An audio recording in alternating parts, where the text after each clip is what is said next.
Rated T for Teen. A day at the races for the Strange Brigade. Hello, you are joining the Strange Brigade as they drop into a scene from the campaign, which we're using for our E3 demo this year. So you can see a team of 4 players here working together to explore the unknown. The campaign's 1 to 4 player. It's got some competitive elements in it as well, as you'll see as we go through the playthrough here. Oh, opening up a chest, getting some treasure. So you collect gold throughout the game, which you can use to unlock weapons later on. So you can increase the size of your arsenal of weapons that are available to you. Another bloody jungle trek, and in this heat. There's a cat minding its own business.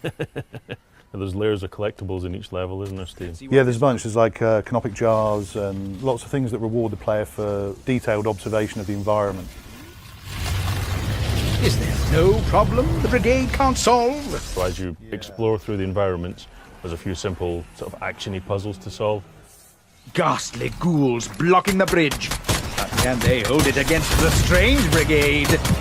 Yeah, and this beam that's been used to activate the crystal that's unlocked the route here can be turned on the enemies and indeed your teammates if you're feeling that way inclined. You can see the players kind of tag teaming here, so the guy firing the beam is setting them on fire, which softens them up for a bit of damage, isn't that? Yeah. The low road, eh? Let's hope the old grey matter is up to it. You can see that we've split into 2 groups here. One group's taken the high path, the other group's taken the low path. One of them's a little bit more puzzly, one of them's a bit more fighty. Blaze of glory!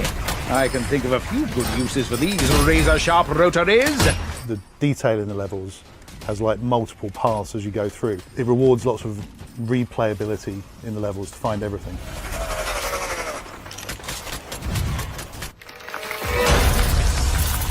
Nelson's ghost! Aye! What a convincing scream, Steve. Yeah, it's terrifying. I have seen it like several hundred times, and yet, you know, It fits well. Still with gets me. All the tone, the enemies, all fits the sort of 1930s serial adventure, rompy adventure that the characters are on. the whole setting and theme of the game is based on these 1930s, 40s adventure serial matinee movies. So it's all deliberately kind of tongue-in-cheek and hokey. It's got a lot of sort of charm and fun. The emphasis is very much on not taking itself too seriously.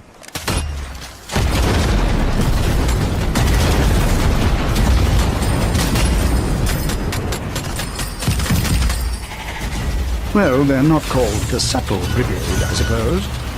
It's not subtle, he's right. Spiky log trap, there we go, highlighting that lack of subtlety. One of the hidden puzzles here, so you've had to go off the beaten track a little bit to find this one.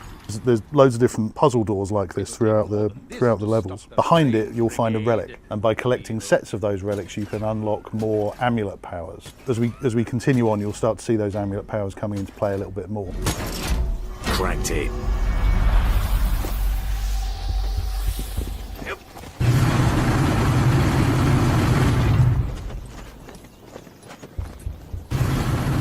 That'll look splendid on my mantelpiece.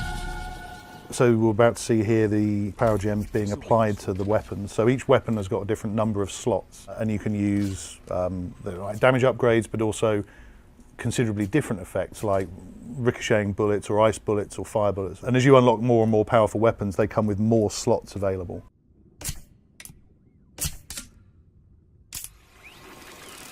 Big Gumbananza box!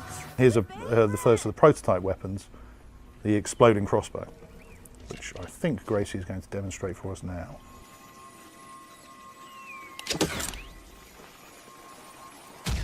Super.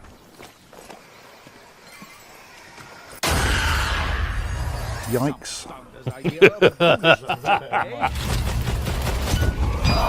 See you up, right? You see a couple of amulet attacks here. So there was a 6-shooter with powerful bullets.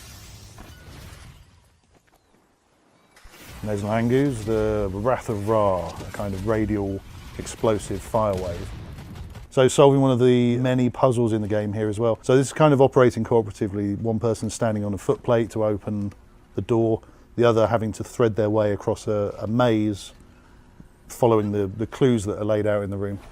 So the more complicated puzzles are off the beaten track, aren't they? So if you want to play the game as a straight co-op shooter, you can do.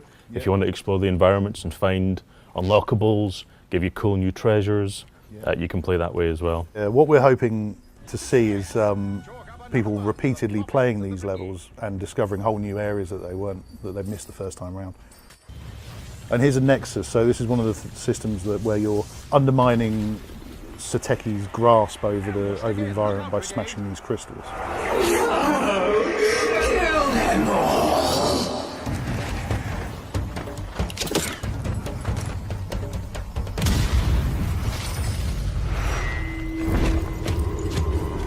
Good Lord, acrobatic assailants! To arms, Strange Brigade! Introducing the ghouls, nasty, fast-moving, teleporting, horrible. There's Frank with a flamethrower there, that's particularly brutal. I say, they're coming out the ruddy walls now! Gracie's using the chain electricity attack there. Followed up by a grenade in the face, a good combo. So you can see the sort of pace of the game comes into its own in these great big fights where you've got amulet powers triggering, you've got prototype weapons doing loads of damage, you've got environmental traps, spinning blades, you've got grenades that players can throw. Because of the way that you charge up your amulets by sort of absorbing the souls from the enemies, the more of them there are, the faster the rate of the combat becomes, and so the intensity really ramps up quickly. Means there's a bit of competition there for souls as well. Yeah. And that's it, a very short section of one of our levels. Thanks very much for watching. Strange Brigade is available August 28th on Xbox One, PS4 and PC. What massive miscreation is this monstrosity? Darwin's spectacles! How will our heroes get out of this one? Tune in next week to find out in another gripping installment of The Strange Brigade.